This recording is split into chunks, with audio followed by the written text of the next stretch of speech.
Boa noite a todos, espero que estejam bem. E nós vamos dar continuidade, né, aos nossos estudos da adolescência, discutindo hoje o capítulo 3, que é referente à adolescência e à psicopatia. Então, que nós tenhamos bons estudos, bons aprendizados aí ao longo desse vídeo, né? E como vocês estão sabendo, a gente não vai ter hoje a tarefa, não, né? A questão a ser respondida, não. Mas assim que a gente retornar, né, às nossas aulas presenciais, nós vamos fazer um apanhado geral de tudo que a gente está discutindo aqui, de tudo que foi enviado para casa, tirando todas as nossas dúvidas, né, e concluindo assim a primeira e a segunda etapa em seguida.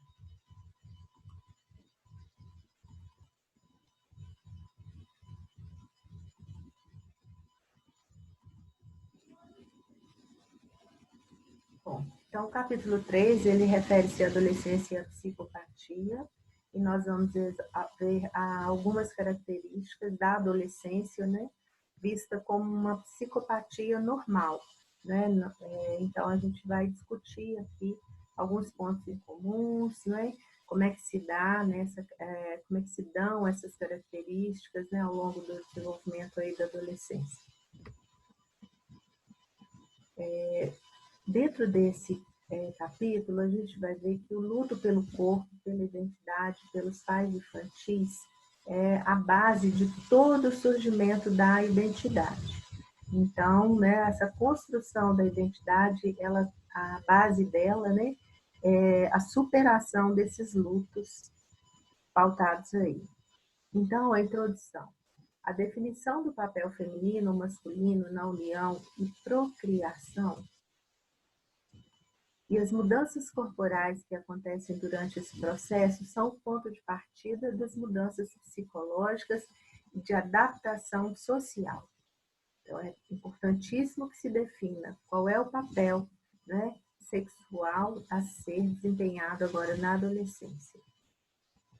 Tanto as modificações corporais incontroláveis como os imperativos do mundo externo que exigem do adolescente novas pautas de convivência são vividos no começo como uma invasão.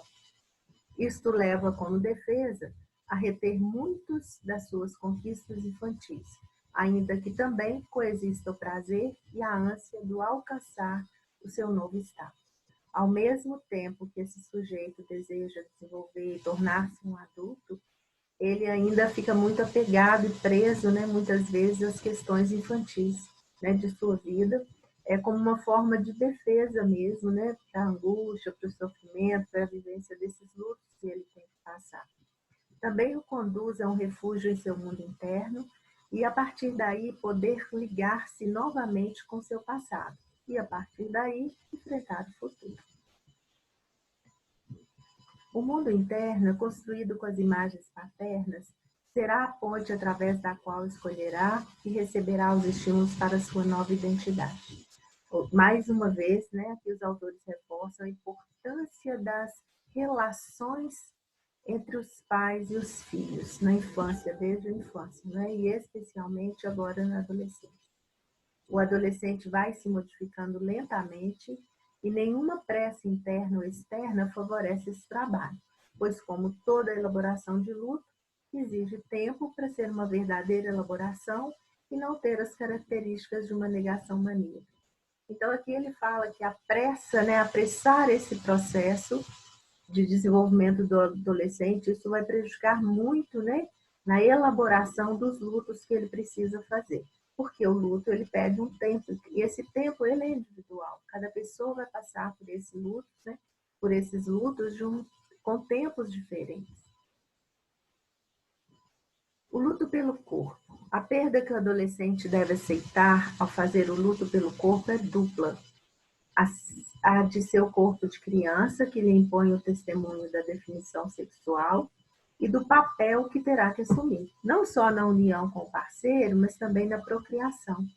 Isso exige o abandono da fantasia do duplo sexo, implícita em todo ser humano como consequência da sua bissexualidade básica. Ou seja, esse adolescente agora tem que abandonar, né, esse papel infantil, esse corpo infantil, e essa bissexualidade infantil.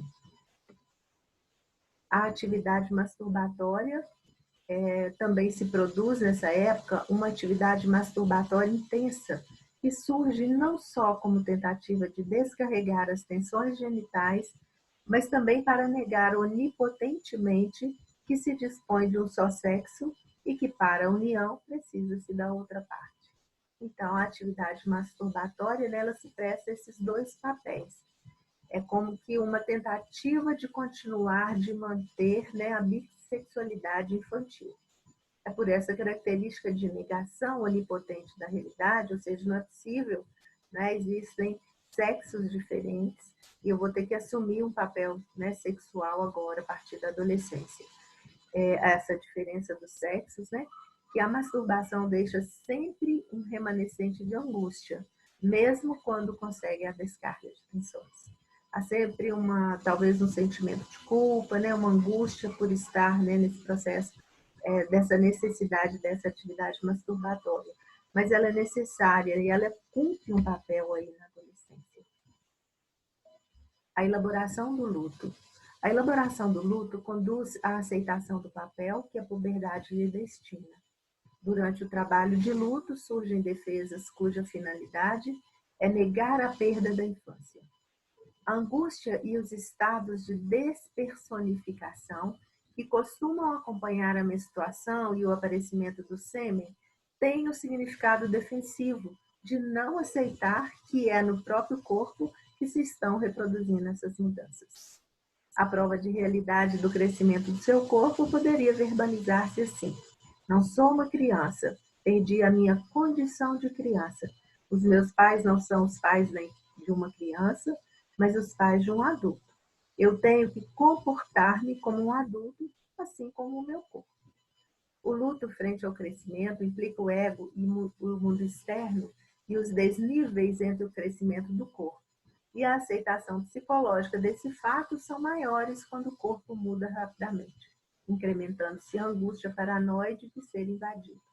Se esse processo de desenvolvimento corporal, se a menstruação chega muito cedo, né, o aparecimento do sêmen também, né, precocemente, a maior, né, angústia por esses fatores de não se sentir ainda, né, um adulto, mas já num corpo desenvolvido e em pouco tempo.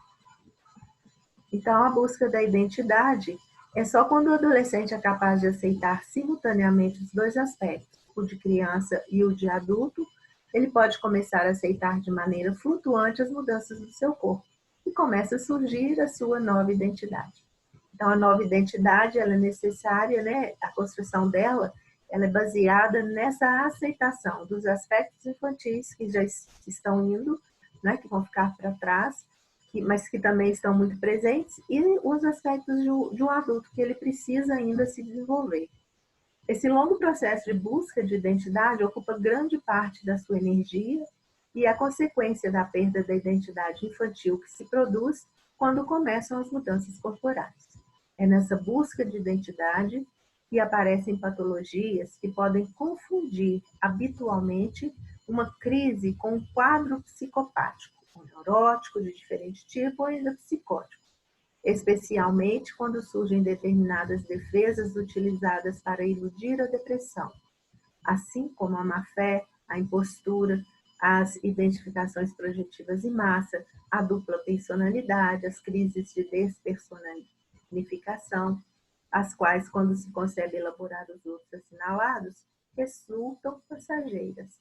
Então, todos aqueles comportamentos que nós vimos, né, aquelas crises por quais os adolescentes passam, né, para se adaptar e construir sua identidade, né, elas são tidas como normais, né? São crises, mas não um quadro, né, estabelecido de uma psicopatia. Quando o adolescente adquire uma identidade, aceita o seu corpo e decide habitá-lo, enfrenta-se com o mundo e usa-o de acordo com seu sexo. A conduta genital não se expressa só no ato sexual, mas em todas as atividades.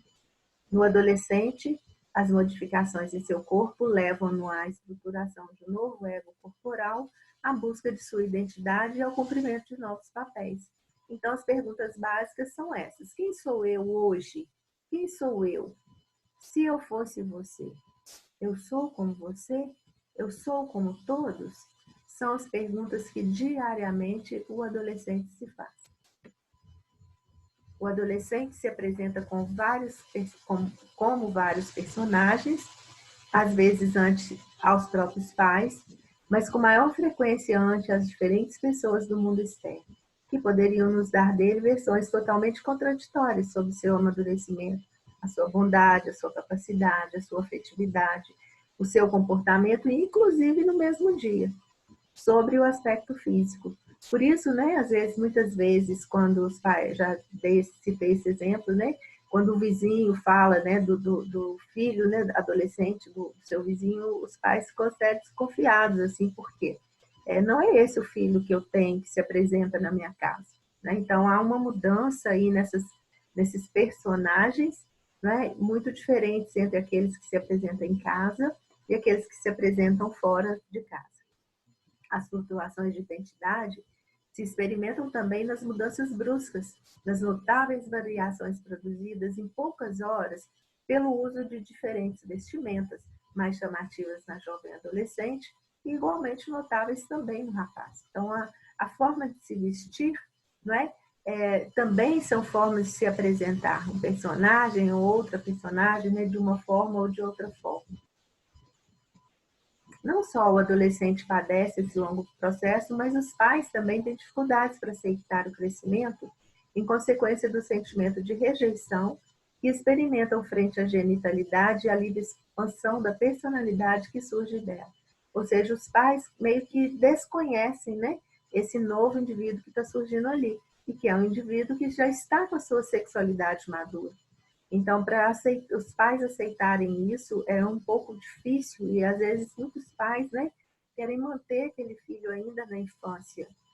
Essa incompreensão e rejeição se encontram muitas vezes mascaradas sobre a outorgação de uma excessiva liberdade que o adolescente vive como abandono. Muitas vezes os pais são excessivamente condescendentes, né, com todas as escolhas, com todas as experiências que o adolescente quer ter. Mas isso também é visto pelo adolescente como um abandono. Não é? Ele pede aí também, não é, os limites, né, o controle, ele também é necessário e saudável, né, para a evolução da personalidade do adolescente. Este sente a ameaça iminente de perder a dependência infantil quando assume precocemente seu papel genital, em momentos em que essa dependência ainda é necessária. Então, né, muitos adolescentes precisam ainda desse acompanhamento dos pais, dessa dependência, né, porque quando esse papel genital, sexual, né, ele é assumido muito precocemente, há uma perda muito grande aí, né, desse sentimento que já é um adulto, mesmo sem ser ainda. Quando a conduta dos pais dificulta o trabalho do luto, quando há uma incompreensão das grandes flutuações polares, né, entre dependência e independência, o refúgio na fantasia, a ânsia do crescimento, as conquistas adultas e o refúgio em conquistas infantis. Então, ele vive uma dualidade, uma ambivalência, né, o tempo todo, né, com relação ao ir e ao ficar ou ao retornar da infância. O processo de luto inclui também algumas técnicas defensivas, como a desvalorização dos objetos, para iludir os sentimentos de dor e perda. Esse mecanismo é o mesmo na adolescência e na psicopatia, mas na adolescência é somente transitório. Ou seja, eu desvalorizo, né, aquilo que é importante para mim para que eu não sinta dor e perda, porque eu vou crescer. Né?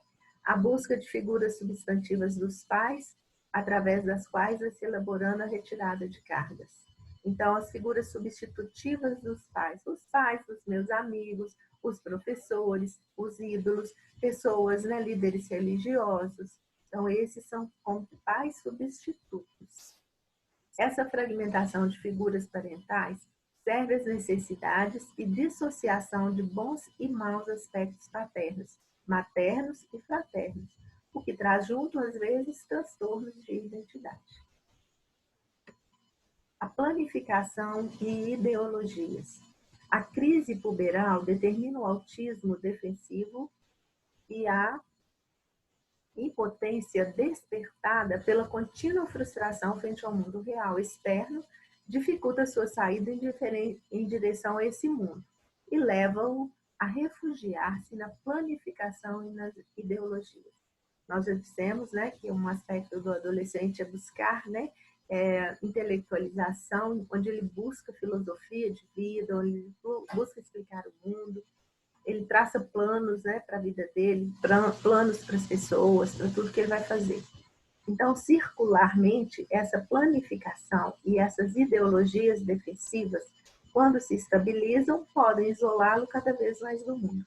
Ele vai ficando, né, cada vez mais com essas crenças que ele formula, né, para não ter que entrar em embate com as crenças das outras pessoas. O adolescente é um ser humano que quebra em grande parte as suas conexões com o mundo externo, não porque esteja doente, mas porque uma das manifestações da sua crise de crescimento é o afastamento do mundo para se refugiar no mundo interno que é seguro e conhecido. Então, esse isolamento, né, dele do mundo externo para que ele viva ainda um pouco mais nesse mundo interno, que é seguro, que é conhecido. Traços característicos das psicopatias e da adolescência. Então, aqui vamos ver um comparativo, né, em que a psicopatia e a adolescência andam quase que juntas, né, mas com características diferenciadas. O psicopata precisa, geralmente, estar cogente. Sua maneira de comunicação acontece através da ação e precisa dos outros para realizá-la. Além disso, por medo de conhecer o seu interior, procura sempre estar acompanhado. O adolescente, pelo contrário, precisa estar só e desdobrar-se em seu mundo interno. Este recolhimento lhe é necessário para daí agir no mundo exterior. O autismo que descrevemos como típico da adolescente o conduz a uma certa dificuldade na compreensão do que acontece ao seu redor. Está mais ocupado em conhecer-se do que conhecer os demais. É como se fosse um autismo mesmo, ele envolto ali com as próprias questões. O psicopata, ao contrário, tem um insight defensivo sobre o que o outro precisa e utiliza-o para o seu manejo. Né? Então, ele manipula pessoas, ele manipula situações, né?